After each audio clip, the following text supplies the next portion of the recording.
Magandang araw po sa inyong lahat. Victor Wembanyama ng Dominante. Ngayon, alamin po natin lahat yan dito sa ating video.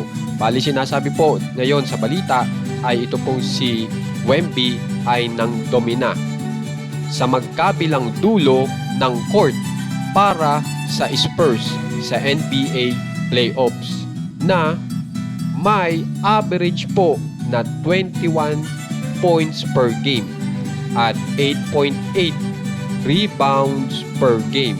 Tapos meron pang 4 na blocks per game at 58.3 field goals.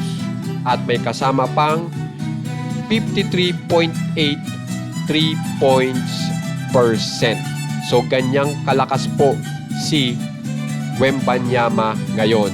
At ngayon po ay ipapakita ko po sa inyo ang pinaka-update po ng NBA kay Wembanyama pagdating po sa laro at sa kanyang mga moves. Panoorin po muna natin.